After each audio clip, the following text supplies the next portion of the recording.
Foi mais um podcast aqui no Piauí hoje. Hoje nós estamos conversando com o doutor Ricardo Arraes. Ele é pós-doc em História pela PUC do Rio Grande do Sul, tem doutorado na Fluminense e mestrado na Unicamp, São Paulo. Nós fomos contemporâneos lá quando eu estava fazendo doutorado na USP. E aqui a Manu vai nos ajudar também nesse bate-papo. Vamos conversar hoje sobre o tema do dia, que é a eleição do novo Papa, né? Eu queria conversar um pouco antes do que é isso, o que significa um conclave, né, num local que acontece dentro de um enclave, dentro de Roma, pessoas de vários países, né, com pensamentos, com história diferente, embora tenha a religião como cimento, né? Como é que você vê essa história dos conclaves? Interessante é que o conclave acontece assim por um momento de desespero da cristandade da época. Ali no início do século XIII, morreu o Papa e precisava ser eleito um outro Papa. E nós estamos a 17 dias do falecimento do Papa Francisco, né? E já temos um novo Papa, que também é Francis, é Francisco. Embora não seja franciscano, é agostiniano, mas mendicante do mesmo jeito, né? Como os dominicanos também são. Né? E passaram os meses e o Papa não era eleito. As discussões aconteciam, não era nem no Vaticano. Era uma pequena cidadezinha da Itália chamada Viterbo, que existe ainda nos dias atuais. E a comunidade esperava ansiosamente um novo Papa, e esse Papa não era eleito. E aí, 17 meses depois, mais de um ano, né, já quase indo para o segundo ano, a população de Viterbo, ela se revolta e tranca os bispos. Naquela época não precisava ser um concílio cardinalístico como é agora, e trancaram os bispos na igreja. A população? Fecharam com tijolos, cara. Quebraram vidraças e tiraram parte do teto. Isso era um símbolo de que, ó, tem que ficar aí preso, fechado, até a chave foram os tijolos. Que a palavra conclave é do latim clave, que significa fechado. A chave. Então, conclave pode ser qualquer lugar fechado a chave, como esse espaço aqui, nesse momento é um conclave. Está fechada a chave. Mas para a Igreja Católica é o momento da escolha do Papa, em que se dá também em um momento em que toda a comunicação com o exterior é interrompida. Não existe. Tiraram até os celulares, tudo, né? O mundo todo olhando para o Vaticano e o Vaticano fechado dentro de si para escolher o novo Papa. Né? Então, habemus papam, que é a expressão máxima, né, da escolha depois da fumaça branca. Olha só o simbolismo que tem essa escolha do cabeça da Igreja Católica, né? Então, mas aquilo não se resolveu imediatamente, não. Cortaram a comida também dos bispos que estavam lá naquela igreja em Viterbo. E 2 anos, quase no terceiro ano, foi escolhido aí o Papa, enfim, substituto de Clemente. Foi o Gregório. Né? E não era romano, não era E italiano. ele não estava, era romano, mas só que ele estava na Terra Santa. Ele nem sequer estava presente. Porque era totalmente diferente a dinâmica, né? A estrutura era totalmente diferente. Não é como hoje, que você recolhe cardeais de todos os 5 continentes. Ali tinha dos 5 continentes. Inclusive, o Brasil era um dos países que estava mais bem representados. Nós tínhamos 7 cardeais. Agora, né? E 2 com possibilidades de ascender essa condição de o cabeça da Igreja Católica Ocidental. Essa questão do conclave, né, hoje com as redes sociais, O pessoal está debatendo muito, eu vi algumas pessoas comentando e os mais jovens envolvidos bastante nessa questão da Igreja Católica, né? O Francisco, o Papa Francisco, ele aproximou muito a juventude da Igreja, né? E tinha esse clamor, né, de manter o próximo Papa como uma continuação do Francisco e manter a popularidade da Igreja, né, que avançou. Né? E aí tinha um pouco de receio desse novo Papa ser mais conservador, não ter uma linha diferente, né?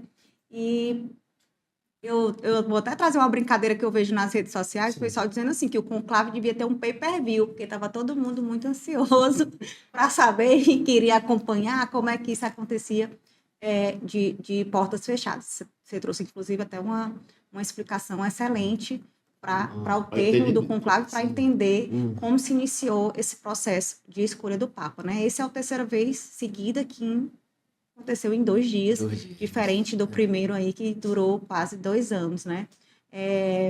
As pessoas já estavam esperando um pouco, né, que hoje tivesse essa escolha no segundo dia do conclave para manter essa ideia que a igreja está unida, né, a unidade da Igreja Católica. É importante isso. Como é que você vê isso, né? Foi hoje, inclusive, acho que era a segunda votação do dia, a escolha do Papa Leão, né, o Leão XIV, né, que já do Francisco, se eu não me engano, foi na quarta votação do dia, né, ou na quinta no geral, mas também escolhido no segundo dia, em um contexto diferente, né, que o Francisco, além de ter sido o primeiro americano, né, esse Papa também é americano, mas americano, eles são americanos.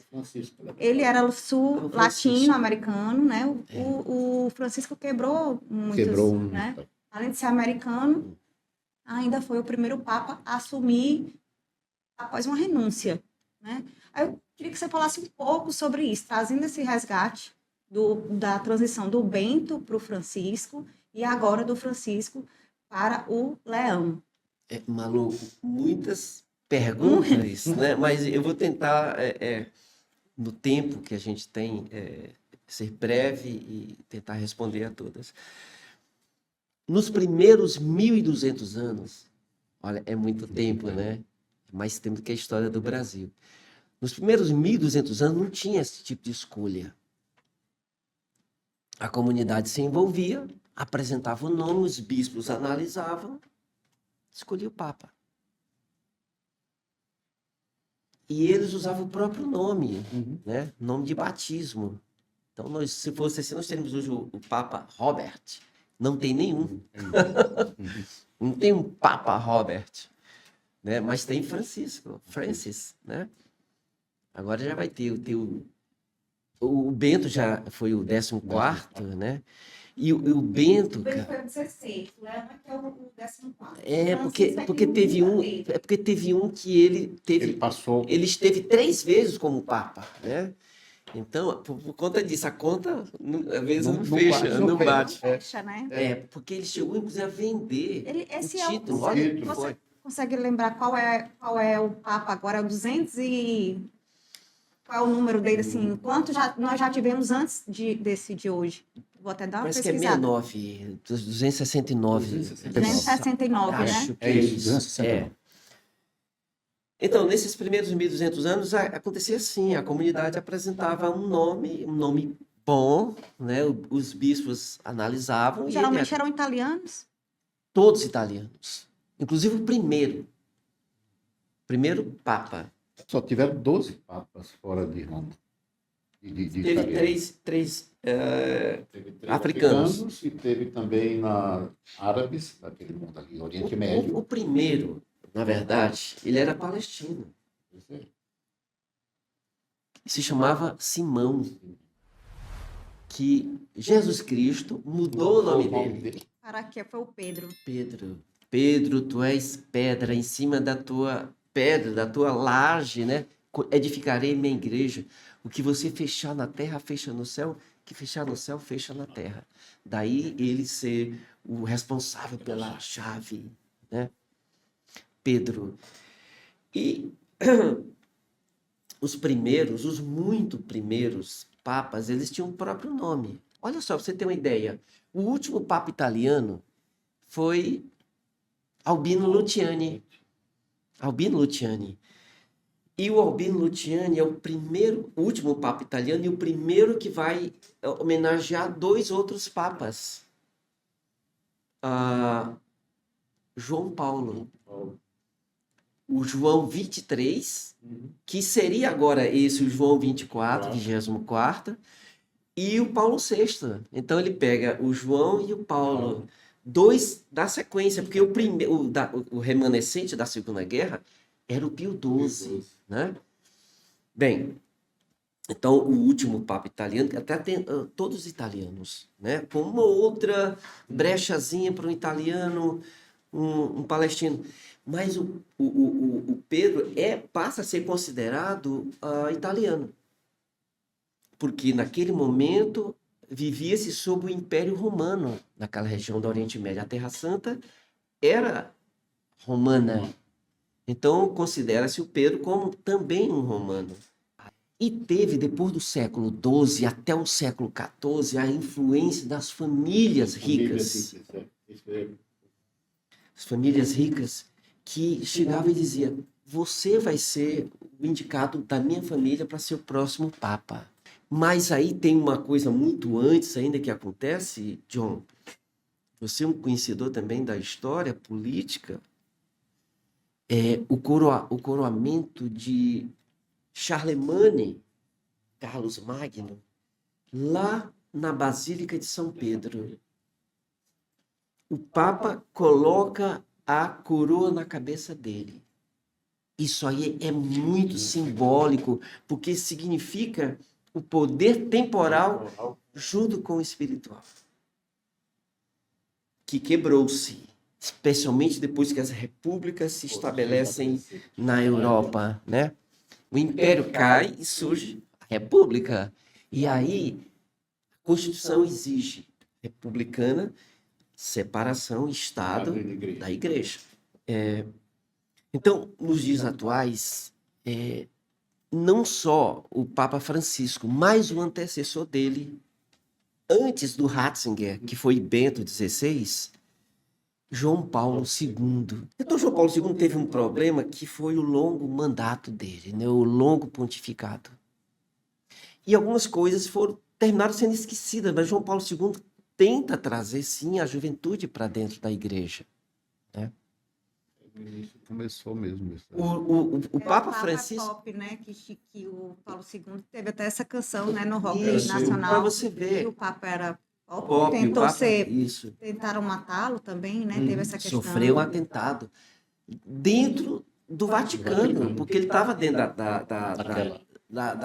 da sacada ali, que é da Praça de São Pedro, que é aberto, ali já é Vaticano. Todo mundo entra ali.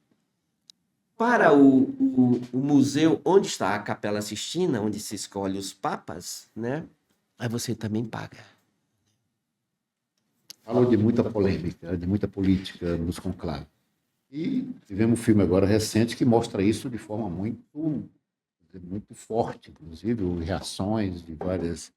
Tentaram colocar um papa meio... e depois descobre que não é homem, que é... Então, o que gerou uma polêmica enorme, né? Porque ele nasce menino, depois se reconhece, depois de papa, como feminino. Tem os 2 gêneros. Tem os 2 gêneros. No filme Conclave, que é uma polêmica até hoje. Foi até indicado várias. Foi indicado ao Oscar, ganhou. Ganhou o Oscar de E melhor essa roteiro. história é ficção ou tem mesmo aquela... Falaram de assassinato do Vaticano, de coisa, dependendo da disputa teológica dentro do Vaticano. Política também. Não, claro, tem política ali. A partir desse conclave agora, acredito que não teremos mais os conclaves à moda antiga. De que as pessoas só iam para ali, para a praça, quando ele acontece. Agora não, nós já estamos esperando, na expectativa há muito tempo, não é? O novo Papa. Por quê? Porque esse que saiu, que morreu, Gerou uma expectativa muito grande. Como é que vai ser o sucessor dele? como é que vai ser o diálogo dele. E nessa era das redes sociais, que as pessoas pior ainda, né? todos Mais ainda. comentando e acompanhando Porque em tempo real. Isso, né? na escolha dele já tinha isso, mas não estava ainda assim consolidado, né? Esse interesse de 1,4 bilhão de católicos, né? Tivemos até o Trump aí, o presidente dos Estados Unidos, se vestindo de cardeal e postando uma foto nas redes sociais. Ele fez isso. Não, Ele fez isso. eu vi alguma coisa parecida, mas Estávamos até assim conspirando para saber, porque já que ele é norte-americano, né, o novo Papa. Mas eu pensei que aquilo era fake, era alguma coisa feita. Não, ele publicou aí, na conta dele, do X dele. Eu pensei que era aí aquilo, inteligência artificial. Não, fizeram e ele fez questão de Ele publicou. publicar. Porque tem com o Lula também. Tem com o Lula, tem com Eu vi com várias o pessoas. Alexandre de Moraes. Tem. Aí Mas ele eu publicou. vi, mas eu não levei muito a sério. Mas ele real. publicou no Pois então, a partir de agora, nós temos um novo tipo outro de olhar olhar, né? para a escolha do Papa, né? E aí, lógico, com a disseminação desses memes, cada vez mais vai ser necessária aquela cobertura que eles fizeram, e que também está no filme, para que nenhuma comunicação externa Possa aconteça. ser. E isso tem implicações lá no filme, porque é trazido a informação e ele disse, eu não quero saber mais do que você me trouxe aqui. E era uma informação crucial, que era exatamente do gênero do gênero. que foi escolhido, né? Mas foi interessante no filme porque foi feito de uma maneira muito simples. Não foi politizado aquilo. Não tem política ali. Você deixa a coisa aí correndo e vai. Porque a informação está chegando. Ó, o fulano, isso aqui na ficção. Fulano tem uma passagem para um país e ele não vai para essa passagem, para esse encontro com um médico, que não se diz o médico, não se diz para que era a consulta. E isso era primordial para o final, né? Tudo ficou guardado, né, para o final. Então, ali é o hermafrodita, né? Ele disse, poxa, eu vou me aceitar como Deus me fez. Ele me fez com as duas possibilidades. Claro que só uma delas ele poderia usufruir. Mas no papel de um clérigo e depois de um cardeal, ele não vai poder utilizar nenhuma das duas. Olha, foi muito tranquila aquela discussão. Achei muito interessante e até torci. Tem que ser esse cara, né? Mesmo. Porque ele trouxe, o filme traz essa discussão sem aquela coisa piegas, como se vê hoje essa discussão acerca dos gêneros, das diferenças de gênero. Foi bastante inusitado. Eu acho que Também. ninguém esperava. Aquele final. O final. Mas essa disputa política, tu acha que continua? Assim, é claro, olha, Não no sentido o Robert inspiração. Francis Prevost, e aí eu estou falando do cidadão, o cardeal, antes do Papa. Porque já teve antipapa também, né? Nós já tivemos antipapas. Ele fez, certamente, ou alguém fez por ele as articulações. Tem isso, é claro. Isso, né? A gente sabia que 2 brasileiros tinham chances. E um deles, chances reais mesmo. Não era nem o que teve aqui em Teresina, né? Que ele nem teve na função principal que tem o arcebispo de Teresina. Nem isso ele era. Ele passou uma temporada de pouco mais de 2 anos aqui.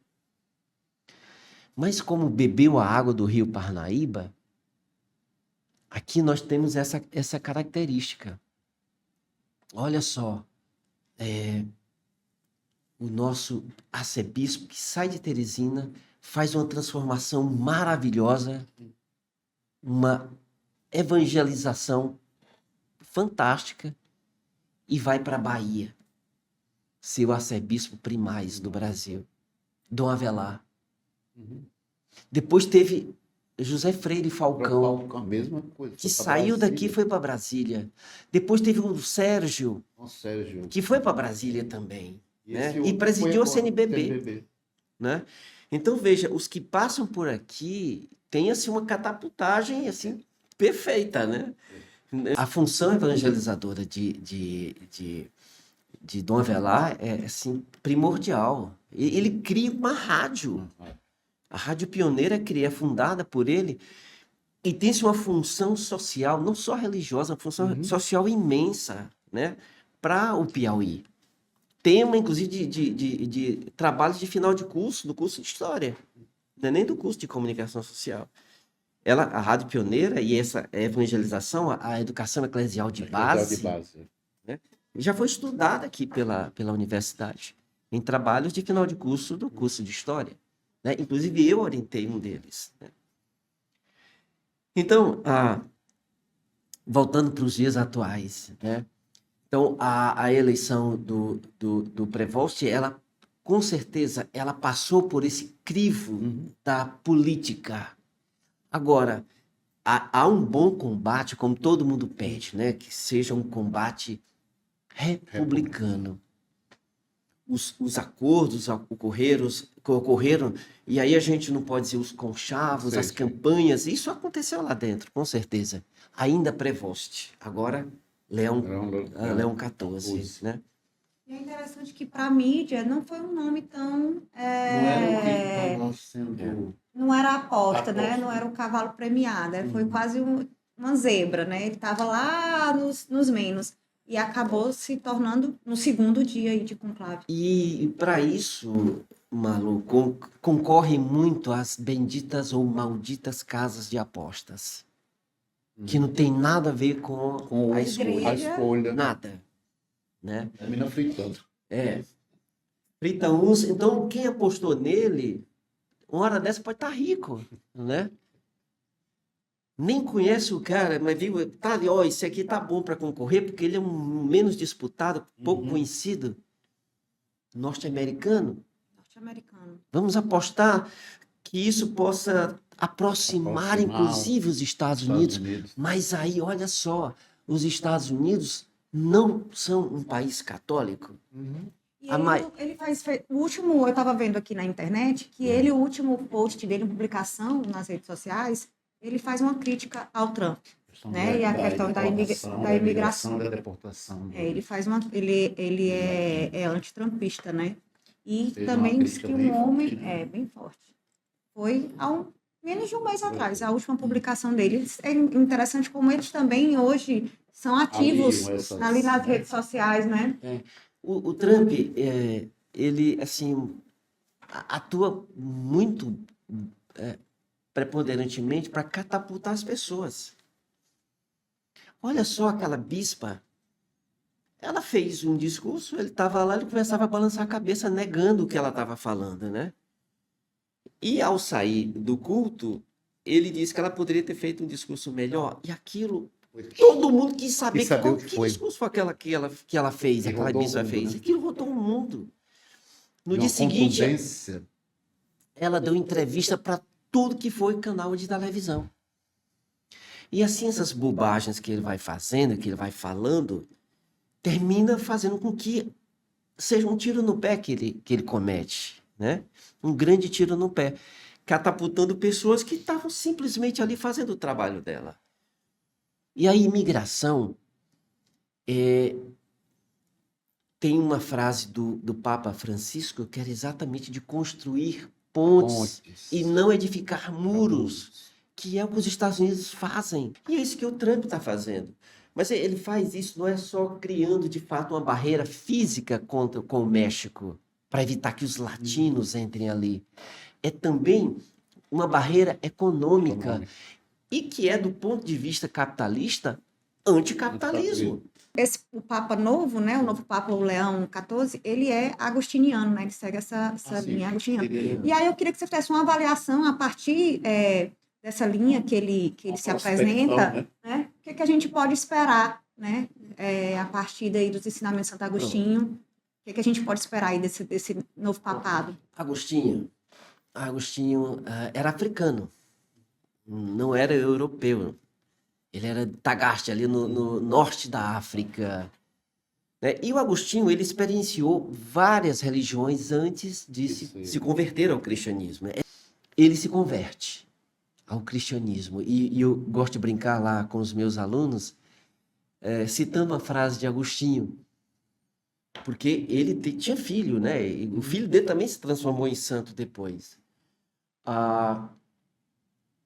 E ele vivia do zoroastrismo, do masdeísmo, do maniqueísmo, que eram crenças, algumas heréticas, outras céticas, né? E ele se converte.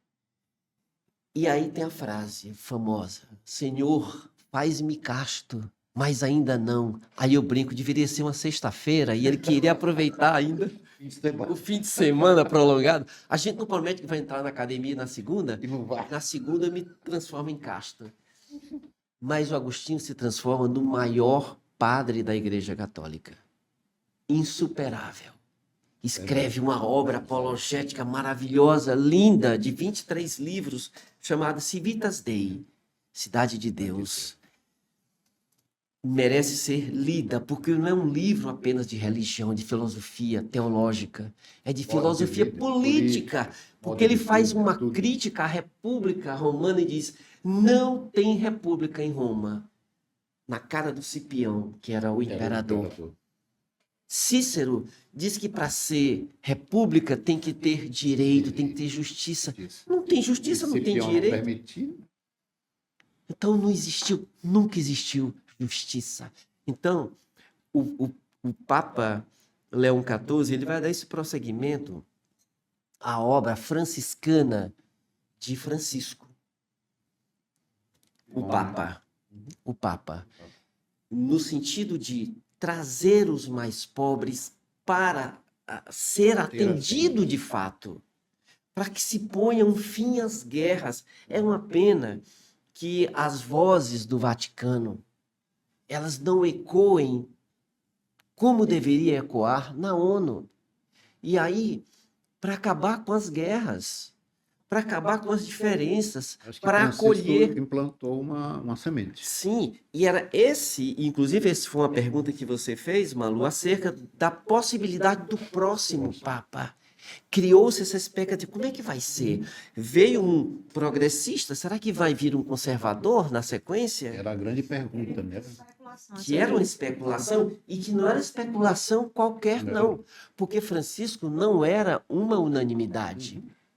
Mas antes do conclave, o Vaticano, ontem, né, eles afirmaram que gostariam de escolher um sucessor que seguisse a mesma linha, que fosse um papado de continuidade, né? E nesse Mas sentido... havia muito esse receio quando Francisco morreu. Mas para isso, Francisco também faz um trabalho de política. Outra coisa que me chama a atenção é a idade desse Papa. Ele é jovem, né? 69 anos, ele pode ficar muito mais tempo do que o Francisco. Esse era um perigo também.